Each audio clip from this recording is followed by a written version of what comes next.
Kanchipuram వకుడా silks నాణ్యత మా ప్రాధాన్యత. మదీనాగూడ, మియాపూర్, హైదరాబాద్ లో త్వరలో శుభారంభం.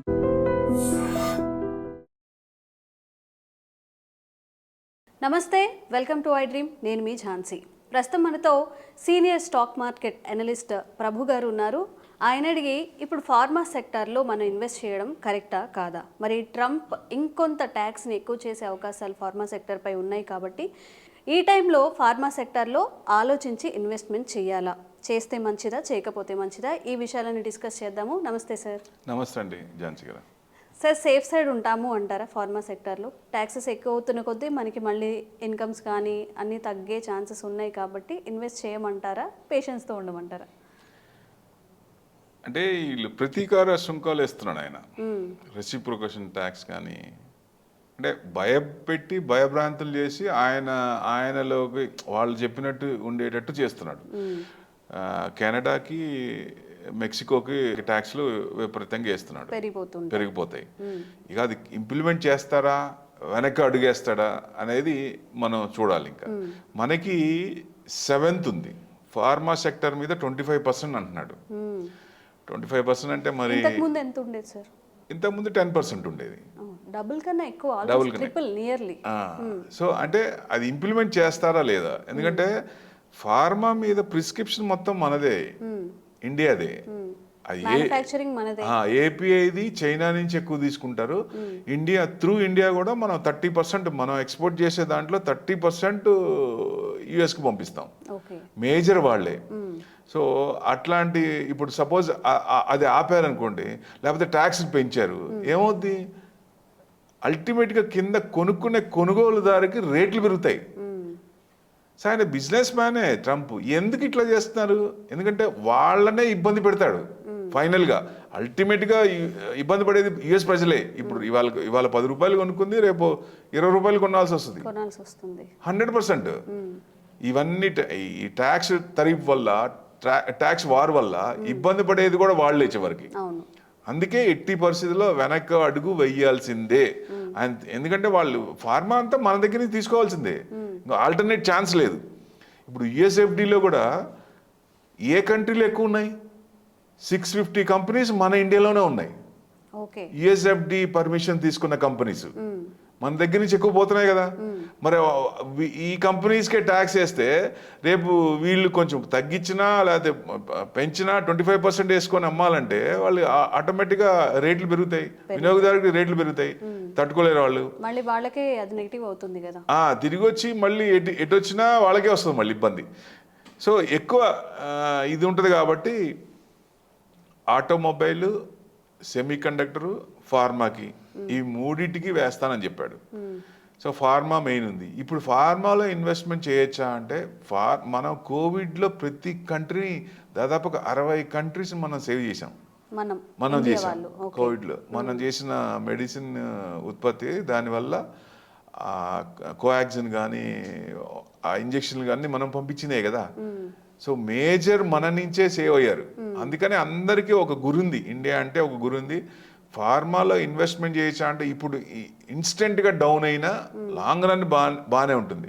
ఇప్పుడు యుఎస్ కూడా ఆయన ఏమన్నాడు, క్యాన్సర్ మెడిసిన్లు అన్నీ తగ్గిస్తా అన్నాడు. ఇప్పుడు మరి తగ్గించేది ఎక్కడ కనపడలా. ఇంకా ఆయన పెంచుతానే అంటున్నాడు. ఆయన చెప్పేది ఒకటి, బయట చేసేది ఒకటి అన్నట్టుంది. విధానాలు వేరుగున్నాయి. అంటే it's wrong selection by them 100%. ఎందుకంటే ఇప్పటికే రివోల్ట్ వస్తుంది, ఇంపీచ్మెంట్కి వెళ్ళే ఛాన్స్ కూడా ఉంటుంది ఇట్లానే కంటిన్యూ అవుతాయి.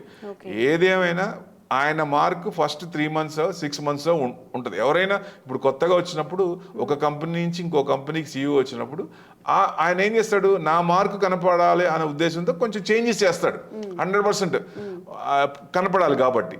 సో ఇప్పుడు ఈయన కూడా అంతే అనుకోవాలా, లేకపోతే ఇంకా ఈ 6 నెలలు కాబట్టి ఇంకా కంటిన్యూ చేస్తాడా? పడేది ఇబ్బంది వాళ్ళే అల్టిమేటింగ్గా. సో ఎంతవరకు ఉంటుంది అనేది మెయిన్ కారణం. ఒకసారి ఇంక్రీజెస్ చేస్తే ట్యాక్స్ ఇయర్ మొత్తం లేదా ఆయన ఉన్నంతకాలం అలా ఉంటుందా? మళ్ళీ ఏమైనా చేంజెస్ పాలసీలు చేంజ్ చేయొచ్చు. ఇప్పుడు మనకి చేయాల్సిన పని కూడా లేదు, లేకపోతే అసలు 0 ట్యాక్స్ కూడా చేయొచ్చు, తగ్గించినా కూడా తగ్గించవచ్చు. అదే యుఎస్ పాలసీ ఇష్టం. సో ఏది లాభమో ఏది నష్టమో చూసుకొని వాళ్ళు ఎవరికి ఎక్కువ చేయాలి, ఎవరికి తక్కువ చేయాలి, ఎవరు ఆయన మాట వినాలి. ఎందుకంటే ఎక్కువ మెడిసిన్ మనదే కాబట్టి మనం చెప్పినట్టు ఆయన వినాలి. సో అందుకని డెఫినెట్గా ఇట్లాంటివి కొన్ని ఉంటాయి కాబట్టి ఎక్కువ యూఎస్కే 30% మనం పంపిస్తున్నాం. ఓకే. 30% అంటే మనం ఎక్స్పోర్ట్ చేసిన దాంట్లో డెఫినెట్గా ఇది మంచి ఇదే కదా. ఇప్పుడు యుఎస్ఎఫ్డిలో 650 కంపెనీస్ కూడా ఐఎన్డిఏ దగ్గర నుంచి రిజిస్ట్రేషన్ తీసుకుంటారు. అది 4 years పట్టుద్ది. ఇది 4 years ఒక యుఎస్ఎఫ్డిఏ కంపెనీ పర్మిషన్స్తో తీసుకొని ఫామ్ అవ్వాలంటే 4 ఏళ్ళు పట్టుద్ది. మరి 4 ఏళ్ళు 600 కంపెనీలు అన్నీ 650 కంపెనీస్ ఉన్నాయి. ఈ కంపెనీస్ కాదనుకొని వాళ్ళు వేరే వాళ్ళకి ఇవ్వాలంటే ఎంత టైం పట్టుద్ది మళ్ళీ. సో ఈయనకు ఉండేదే 4 ఏళ్ళు. ఈ 4 ఏళ్ళు మరి ఎంతవరకు చేస్తాడు, ఎన్ని కంపెనీలకు చేస్తాడు? ఈ 4 కాబట్టి ఈ కంపెనీలు కూడా ఇంత ఇన్వెస్ట్మెంట్ చేసి ఆ యుఎస్కు ఉన్న అవకాశాన్ని పోగొట్టుకోరు కదా. సో ఇలాంటివన్నీ ఇబ్బందులు వస్తుంటాయి. సో ఇట్లాంటివన్నీ రాకుండా ఉండాలంటే సరైన డిసిషన్స్ ఉండాలి. ఎందుకంటే అవ్వాలి, ఎట్టి పరిస్థితుల్లో 6 months లోనే అవ్వాలి. ఫస్ట్ 6 months లోనే 3 months 6 months లో మారాలి. ఎందుకంటే మెక్సికో కెనడా ట్యాక్స్ అంటున్నాడు, అది తెలిసిపోద్ది. నెక్స్ట్ మళ్ళీ 7th మనది ఉంది. సో ఇట్లా డెడ్ ఎండ్ ఉంది కాబట్టి ఆయన ఈ లోపలే కొంచెం ఇది చేసుకొని మేబీ వాళ్ళు కూడా ఆల్టర్నేటివ్ చూసుకుంటారు కదా. ఇప్పుడు ఇంత ట్యాక్స్ మనకు వస్తున్నప్పుడు ఎవరైతే ట్యాక్స్ తక్కువ ఇస్తారో వాళ్ళకి ఎక్స్పోర్ట్ చేద్దామని వాళ్ళు కూడా నేను అనేది అదే. యుఎస్ఎఫ్డిలో పర్మిషన్స్ ఉన్న కంపెనీ ఏ కంట్రీ ఉంది? ఎక్కువ కంపెనీస్ ఉన్నాయి, ఎక్కడ ఉన్నాయి? లేవు. మన దగ్గర ఉన్న ఏ కంట్రీకి లేవు. సింగిల్ డిజిట్ నెంబర్ లో ఉంటాయి. మనకు 650 ఉన్నాయి. ఈ పర్మిషన్స్ అన్ని ఇప్పుడు నుంచి స్టార్ట్ చేసి వేరే కంపెనీ కంటే ఎట్లా వస్తాయి? రావు కదా. అది టైం పట్టుద్ది కదా, టైం టేకిన్. అది ఐఎన్డిఏ నుంచి మళ్ళీ పర్మిషన్ తీసుకోవాలంటే 4 years పట్టుద్ది మినిమం ఆ పర్మిషన్ రావడానికే. మరి అక్కడి నుంచి మళ్ళీ ఏ కంట్రీకి ఎక్కడికి వెళ్తాడు? ఇంకా ఛాన్సే లేదు, 80% ఛాన్స్ లేదు. ఆయన ఈగో తగ్గించుకోవాలంతే. ఆయన ఈగో తగ్గించుకొని దారికి రావాలంతే. ఎందుకంటే పెద్దన్న పొజిషన్ తగ్గుతుంది, డిగ్రేడ్ అవుతుందంట, డీడాలరైజేషన్ అవుతుంది, 100% డీడాలరైజ్ అవుతుంది. ఆయనకి ఏంటంటే బ్రిక్స్ చూస్తే భయం, రేపొద్దున వీళ్ళు మమ్మల్ని ఇది చేస్తారు అనేది భయం. ఎందుకంటే బ్రిక్స్ ఏ రకంగా చూసినా పెద్దది. వాళ్ళల్లో అందరిలో చైనా అంటే భయం ఉంది కాబట్టి ఒక రకంగా ఉంది. కానీ చైనా కూడా కరెక్ట్గా ఉంటే యుఎస్ని మామూలుగా లెఫ్ట్ అండ్ రైట్ చెడు కూడా అడుకోవచ్చు. ఎందుకంటే ఎక్కువ డెట్ కూడా ఉంది వాళ్ళకి పెద్ద విపరీతంగా. ఇదివరకు ఉన్న ప్రొవిజన్స్ అన్ని తగ్గిపోతున్నాయి యుఎస్లో. ఇదివరకు ఉండవు. అంటే one day will come, everyone will want to come to India and do the job.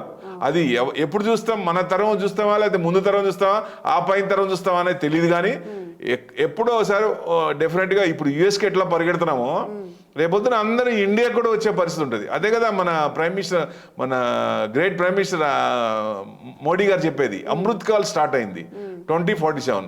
Last 10 years కాకుండా అంతకుముందు 20 years, అంటే దాదాపుగా 91 నుంచి 2010, 2015 దాకా చైనా ఎలా జీడిపి పెరిగిందో మనకి ఇప్పుడు ఆ పరిస్థితి ఉంది. సో ఈ జియోపొలిటికల్ టెన్షన్స్ కొన్ని ఉంటాయి కాబట్టి ఆ టెన్షన్స్ అన్ని సెట్ చేసుకుంటా, ఎఫ్ఐఎస్ని అట్రాక్ట్ చేసుకుంటా, డిఐఎస్ని సపోర్ట్ చేస్తూ ఉంటే మార్కెట్ అసలు ఎక్కడో ఉంటుంది. ఇన్వెస్టర్స్ అందరు హ్యాపీగా ఉంటారు, బ్రహ్మాండంగా ఉంటుంది. జీడిపి కూడా మనకు అనుకున్న దానికంటే ఎక్కువ వస్తుంది. సో ఇవన్నీ చూడాలి కాబట్టి దీని ప్రకారం ఉంటుంది. అంటే ఎక్కువ జెనరిక్ మెడిసిన్స్ కూడా మన దగ్గర నుంచి యుఎస్కి వెళ్తున్నాయి. సో జనరిక్ మెడిసిన్స్ కూడా వేరే వాళ్ళ నుంచి వచ్చేది కూడా ఇది ఉంది. వాళ్ళు మనం ఎక్స్పోర్ట్ చేసిన దానికి వాళ్ళు వేసే ట్యాక్స్ 0.1%, మనం వాళ్ళకి వేసే ట్యాక్స్ 10%. సో ఇప్పుడు గవర్నమెంట్ కూడా ఆలోచిస్తుంది యుఎస్ ప్రొడక్ట్స్కి మనం చేసే దాంట్లో ఏమేమి తగ్గించగలం, ఏమేమి చేయగలం అనేది కూడా చూస్తుంది అన్ని. ఎందుకంటే లాస్ట్ టైం ప్రైమ్ మినిస్టర్ గారు మొన్న వెళ్ళినప్పుడు మొత్తం అన్ని ఇది చేసుకొని వచ్చినట్టున్నారు. కొంచెం అన్ని తగ్గుతున్నాయి. ఎగ్జాంపుల్ టెస్లా 110%, అది 15% ట్యాక్స్. అది కూడా మ్యానుఫ్యాక్చరింగ్ చేస్తే 15%, ఇక్కడ మ్యానుఫ్యాక్చరింగ్ ప్లాంట్ పెడితే. లేదు అంటే 70%. 70. సో 110 నుంచి 70 వచ్చినా బ్రహ్మాండమే. అంటే బయట నుంచి కార్లు వేసుకొని ఇక్కడ అమ్ముకోవడానికి. లేదు, మన మెయిన్ కండిషన్ ఏంటంటే ఎవరైనా సరే ఇక్కడ మ్యానుఫ్యాక్చరింగ్ చేసి ఇక్కడ సేల్ చేయాలి. అప్పుడు ఎందుకంటే ట్యాక్స్ మనకి ఎక్కువ వస్తుంది, మనకి ఎక్కువ గవర్నమెంట్ జీడిపి కూడా బాగా ఫ్లరిష్ అవుతుంది, ఎక్కువ ట్యాక్స్ వస్తుంది ఆ కంపెనీ నుంచి. సో ఆ కండిషన్స్ ఉంది కాబట్టి డెఫినెట్గా వాళ్ళు ఇక్కడ మ్యానుఫ్యాక్చరింగ్ ఇంకా చేస్తామా, లేకపోతే ఇమీడియట్గా సేల్ స్టార్ట్ చేసి 1-2 yearsలో మ్యానుఫ్యాక్చరింగ్ ప్లాంట్ పెడతామా అనేది వాళ్ళు ఆలోచిస్తున్నారు. ఇమీడియట్గా స్టార్ట్ చేస్తే అది మంచిది. ఎంత ట్యాక్స్ రావాలో అంత ట్యాక్స్, ఇలాంటి ట్యాక్స్లన్నీ తీసుకొని మనకున్న మిడిల్ క్లాస్ ఫ్యామిలీస్ ఎక్కువ కాబట్టి అసలు ఈ ఇన్కమ్ ట్యాక్సే ఎత్తేయచ్చు. ఇట్లా కొన్ని మేజర్ ఉంటాయి. కొన్ని కంట్రీస్లో ట్యాక్స్ లేదు కదా. ఇప్పుడు అమెరికా కూడా ట్యాక్స్ తీసేసింది కదా సార్ వాళ్ళ సిటిజన్స్కి. ట్యాక్స్ ఉంది, వాళ్ళకి ఉంది, ట్యాక్స్ ఉంది. ట్యాక్స్ లేకుండా ఇన్కమ్ ట్యాక్స్ ఉంది. మీకు దుబాయ్ లేదు, యుఏఈ లేదు. సో వాళ్ళకి ఇన్వెస్ట్మెంట్ హెచ్ఎన్ఐ క్లయింట్స్ కూడా అక్కడ ఏ కంట్రీస్ అయితే మేజర్ ఒక 10 కంట్రీస్ ఉన్నాయి, ఆ కంట్రీస్కి అమౌంట్ వెళ్ళిపోతుంది. ఎందుకంటే అక్కడ మనం 30% స్లాబ్లో ఉన్న వాళ్ళు ఎంత కడుతున్నారు, 42% కడుతున్నారు. అంటే ₹1,00,00,000 సంపాదిస్తే 42 లక్షలు గవర్నమెంట్ కడుతున్నారు. మరి అది పెయినే కదా. ట్రంపే అన్నాడు, అంతెందుకు ట్రంపే అన్నాడు, మీ ట్యాక్స్లు ఎక్కువ కలెక్ట్ చేస్తారు, ఇండియాలో ట్యాక్స్లు ఎక్కువ అని. వరల్డ్ మొత్తానికి ఆ ఫీలింగ్ ఉంది, ఇండియాలో ట్యాక్స్లు పిండుకుంటారు, టారెత్తిస్తారు జనాల్ని, ఆ ట్యాక్స్లు తగ్గాలి. తగ్గే అవకాశం ఏమైనా ఉందా సార్ మరి ఇయర్? అంటే ఐటీ కూడా ఎప్పటి నుంచో తగ్గిస్తాం, పెంచుతాం అని మరి దారుణం. ఇప్పుడు కూడా కండిషన్ పెట్టారు. 12 lakhs ఏమి లేకుండా ఓన్లీ శాలరీ బేస్ ఓన్లీ ఉంటే 12 lakhs వస్తుంది. ఇప్పుడు మీరు ఈక్విటీ మార్కెట్లో కానీ ఎక్కడైనా అదర్ సోర్స్లో కానీ ఇన్వెస్ట్మెంట్ చేసి దాని మీద ఇంట్రెస్ట్ వచ్చినప్పుడు ఈ 12 lakhs వర్తించదు. 4 లక్షలే ట్యాక్స్ వస్తుంది మినిమం లేకుండా. అక్కడ కిటికీ పెట్టారు అక్కడ. సో ఇప్పుడు ఎవరైనా కానీ ఇన్వెస్ట్మెంట్ చేయకుండా ఉంటారు కదా అంటున్నారు. మోడీ గారు బాగా ప్రచారం చేస్తున్నారు, దాచుకోకండి, ఇన్వెస్ట్మెంట్ చేయండి అని. వాళ్ళు చేసినా మళ్ళీ ఎందుకు దాచుకోనని కాదు, మీకు ఎలక్షన్స్ ముందు కూడా ప్రైమ్ మినిస్టర్ ద్వయం ఇద్దరు, అమిత్ షాను మోడీ గారు ఏం చెప్పారు, గవర్నమెంట్ స్టాక్స్ లో ఇన్వెస్ట్మెంట్ చేయండి, స్టాక్స్ లో ఇన్వెస్ట్మెంట్ చేయండి, పార్లమెంట్ లో చెప్పాడు ఆయన. ఏది ఎగ్జాంపుల్ గా కాంగ్రెస్ ని చూపిస్తూ, మీరు నా అమౌంట్ ఎందుకు పడతారు, గవర్నమెంట్ స్టాక్స్ లో ఇన్వెస్ట్మెంట్ చేయండి, పెద్ద డబ్బులు వస్తాయి అన్నట్టు. అంటే ఇండైరెక్ట్ గా చెప్పినట్టు. బయటకు వచ్చిన తర్వాత అమిత్ షా కూడా ఆయన కూడా చెప్పారు కదా, ఇన్వెస్ట్మెంట్ చేయండి ఏం పర్లేదని. ఆ తర్వాత కూడా పెరిగింది మార్కెట్, బాగానే వచ్చింది. ఇప్పుడు ఆల్ టైమ్ హైలో ఉంది 26,277, అంటే 26,300 అనుకోండి. అక్కడి నుంచి 19,000 నుంచి వరుసగా పెరిగింది కదా. సో పెరిగినప్పుడు కొంత పడితేనే మంచిది కదా, ఎంత పడుతుంటేనే మనకి హెల్దీగా ఉన్నట్టు. కంటిన్యూగా పోతుంటే ఎక్కడ కొనుక్కోవాలా, ఏదో రేట్లు కొనుక్కోవాలంటే భయం కదా. 100లో కొనాలా, 200లో కొనాలా, 300లో కొనాలా, పోతూనే ఉంటాయి. అదే మీకు 100కి వెళ్ళి 150కి వెళ్ళి మళ్ళీ వెనక్కి వచ్చింది అనుకోండి, ఓహో ఇది రేంజ్ బౌండ్స్ మారింది, కిందకు వచ్చింది కాబట్టి ఈ రేంజ్లో కొనొచ్చు అనేది ధైర్యం, అవకాశం దొరుకుతాయి కాబట్టి అది మనం సద్వినియోగం చేసుకోవాలి. ఇట్లా ఐఎస్ఎఫ్డి నుంచి కూడా 650 కంపెనీస్ ఉన్నాయి. సో ఇట్లాంటి వాటికి మనకి వేరే కంట్రీ ఎవరికి లేవు కాబట్టి మనం హ్యాపీగా కూర్చోవచ్చు. 100% ఆయన దారికి వచ్చి తీరాల్సిందే. ఏదో ముందు ఆయన మార్కు చూపించాలి కాబట్టి ఆ రకంగా చేస్తాడు. ఎక్కువ జనరిక్ కూడా మనమే పంపిస్తున్నాం కాబట్టి ఏపీఐ కూడా మనం 30% ఉంది, మనం 72% చైనా నుంచి తీసుకుంటున్నాం. ఇక్కడి నుంచి ఒక 30% వాళ్ళకి పంపిస్తున్నాం. సో చైనా నుంచి కూడా వాళ్ళు మొత్తం గెట్అవుట్ చైనా అన్నాడు కదా, చైనా అంటే ఆయన పడట్లేదు. సో గెట్ ఇన్ చైనా అనాలంటే మనం ట్యాక్స్ హోప్స్ వాళ్ళకి ఇవ్వాలి. ఆ ఏఎంసీలు ఏవైతే ఉన్నాయో, ఎంఎన్సీ కంపెనీలు ఏవైతే ఉన్నాయో, ఆ కంపెనీలన్నీ మనం అట్రాక్ట్ చేయాలి, వాళ్ళకి ట్యాక్స్ హోప్ ఇవ్వాలి. చైనా నుంచి వచ్చే కంపెనీల్లో దాదాపుగా ఫార్మా కంపెనీ కాకుండా మిగతా కంపెనీలు ఒక 30 కంపెనీస్ బయటకు వద్దాం అనుకున్నప్పుడు last 5 yearsలో 15 companies has gone to Vietnam. Vietnam ఎంత కంట్రీ, ఇంత చిన్న కంట్రీ, వాళ్ళు ట్యాక్స్ భయంకరంగా ట్యాక్స్ ఇచ్చారు, అట్రాక్ట్ చేసుకున్నారు. యుఎస్ సెక్రటరీ కూడా మొన్న వచ్చినప్పుడు ఆయన అదే అన్నాడు, మీరు యుఎస్కి రండి, మా దగ్గర కూర్చోండి, మీరు చెప్పండి ట్యాక్స్ ఏమేమి ఇస్తారు వాళ్ళకి చెప్పండి, డెఫినెట్గా వస్తారన్నాడు. ఆ పని చేస్తే డెఫినెట్గా మనకి కంపెనీలు అక్కడ యుఎస్ నుంచి చైనాకి వెళ్ళటానికి 40 సంవత్సరాలు పట్టింది ఇది షిఫ్ట్ అవడానికి. మళ్ళీ అక్కడి నుంచి ఇక్కడికి రావడానికి అంత టైం పట్టుద్దా? పట్టకుండా చూడాలంటే మనం ఏమి ఇవ్వాలి, గవర్నమెంట్ ఏ రకంగా పాలసీలు తేవాలి. పిఎల్ఐ స్కీమ్ కింద ఇస్తున్నాం. పిఎల్ఐ స్కీమ్ బ్రహ్మాండం, అసలు మోడీ గారు పెట్టిన ప్లాన్ పిఎల్ఐ స్కీమ్ సూపర్. కొన్ని వందల కంపెనీలు హ్యాపీ అని, ఇన్వెస్టర్స్ కూడా వాటిలో ఇన్వెస్ట్మెంట్ చేసిన వాళ్ళు అందరికీ డబ్బులు వచ్చినాయి. అట్లాంటి స్కీములు కొత్తవన్నీ వచ్చి ఎక్కువ ఇది చేస్తే డెఫినెట్గా అందరూ మనకల్లే చూస్తారు, మనం హ్యాపీగా ఉండొచ్చు. సో ఎక్కువ అందుకని మన డెఫినెట్గా ఫ్యూచర్లో ఫార్మా సెక్టర్ కూడా బాగానే ఉంటుంది. ఇమీడియట్గా కొంత అంటే విపరీతంగా ఏం పడలేదు.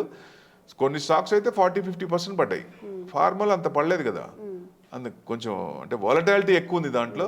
సో న్యూస్ని బట్టి ఉంది కాబట్టి డెఫినెట్గా మనం పార్ట్గా కొంచెం ఫార్మా సెక్టర్లు కూడా కొంచెం ఇన్వెస్ట్మెంట్ చేయటం ఉత్తమం ఇప్పటి నుంచి స్టార్ట్ చేయడం. ఎందుకంటే ఇక్కడి నుంచి మహా పోయిన మార్కెట్ 22,000 అక్కడి వరకు రావచ్చు, లేదా 21,500 ఇస్ లీస్ట్, 22 ఇస్ లీస్ట్ అనుకోవచ్చు, లేదు అక్కడ ఏదైనా కట్ అయితే 21,500, అంతకంటే పోకపోవచ్చు. 500 100% ఎక్కడో చోట తీసుకోవాలి, యూటర్న్ తీసుకోవాలి.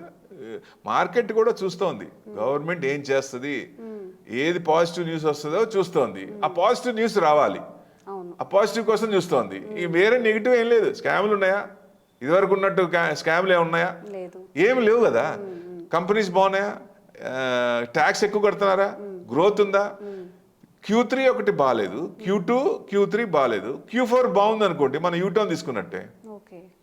Q4 బాగుందా లేదా మనం చెక్ చేసుకోవాలి. సో దాన్ని బట్టి ముందుకెళ్ళచ్చు. Okay, thank you sir. Thank you అండి.